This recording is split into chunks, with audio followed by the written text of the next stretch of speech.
It's been 2.5 years since the XS10 was introduced back in October of 2020.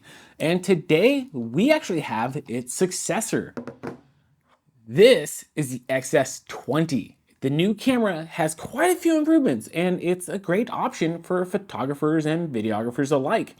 So stay tuned as I break down what's the same and what's new.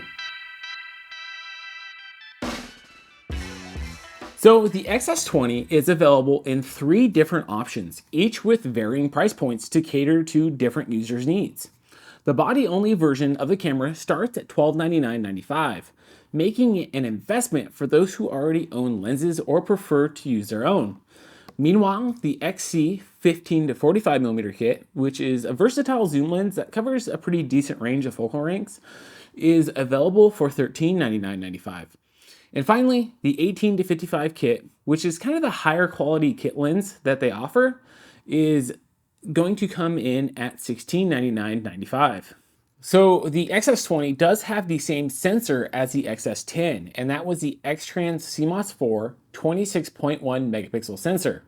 And the big difference though is that we actually have the X processor 5 now rather than the 4, which should give us better quality and some better autofocus.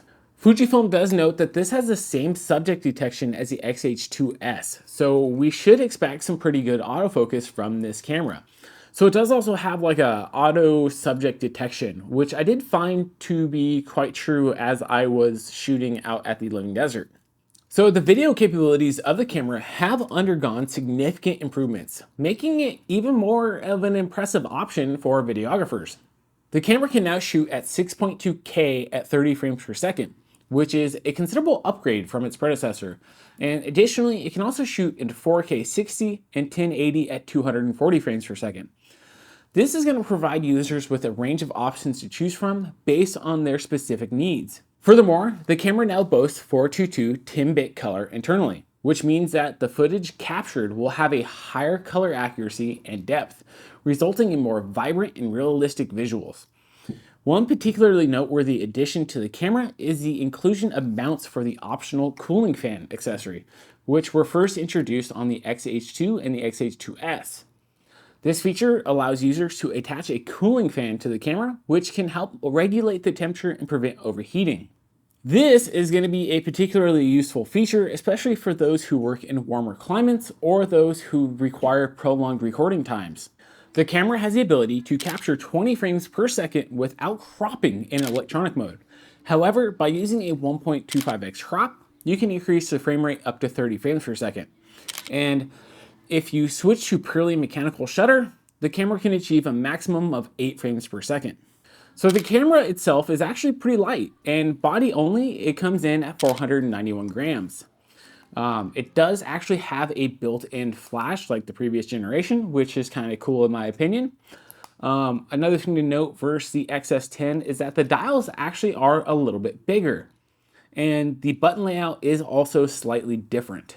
So there is a new vlog mode, and it's actually kind of cool. It's got a kind of a custom tailored screen just to make it super easy, and maybe for someone who's not very technical in terms of being able to change certain settings. So on the back of the screen here, we do have some settings that are tailored specifically for someone who's maybe not very technical when it comes to camera settings. On the back here, we have self timer, IS mode, high speed record, background defocus mode, face and eye detection, and then we'll also have product priority mode, which I think this one's actually going to be kind of cool.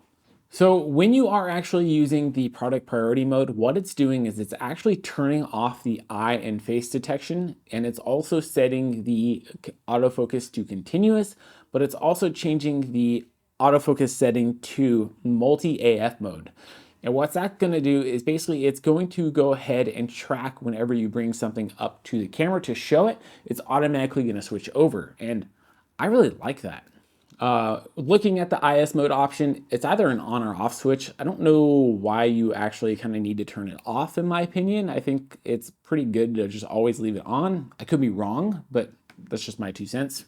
High speed record mode, what that's going to do is it's actually going to be a super easy quick access to slow motion, and it's going to switch over to 1080 at 200 frames per second, And it's going to do that no matter whether you're in 4K, 6.2K, it's always going to revert to that 1080. Background defocus mode, basically what that's going to do is when you turn it on, it's going to prioritize a higher f-stop number. So like if you're using a 1.4 lens, it's probably going to try to stay closer to the 1.4 instead of going to like f11 to get a whole bunch of stuff in focus. There are a total of 19 film simulation modes on the camera, including the Eterna Bleach Bypass. And in auto mode, it will actually select the best film simulation mode according to whatever the scene thinks it should be. The latest version of in-body image stabilization in the camera has undergone significant improvements, resulting in an increase in stabilization capacity. The previous version was only capable of providing 6 stops of stabilization, whereas the new version boasts an impressive 7 stops of stabilization. This means that even when capturing images or video in challenging lighting conditions, such as low light or during handheld shooting, the camera stabilization system will be able to compensate for camera shake to a greater extent, resulting in sharper and more stable shots. With the improved stabilization, photographers and videographers can now achieve even better results with the camera. So, since this camera is focused more towards content creators and vloggers, it does have a 180-degree vari-angle screen, so it can flip out and point towards you like that. This is kind of really handy to have, especially if you don't have an external monitor. The finder does appear to be about the same as the XS10. However, I don't have any specs on it, so I can't confirm that. This is a pre-production model, as given by the fact that it says sample on the back here. Although the ports on the camera have remained the same as the previous generation, there has been a new addition.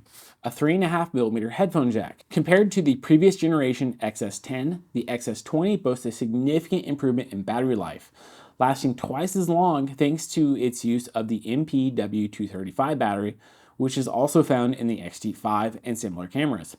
In normal mode, the camera is rated for an impressive 730 frames on a single charge, and while in economy mode, the battery can last up to 800 frames. So this has been a look at the XS20. If you're interested in picking one of these up, you can hit the link down in the description below or head over to camerawest.com. And while you're at it, you should check out the video on the brand new 8mm lens that you can see right here.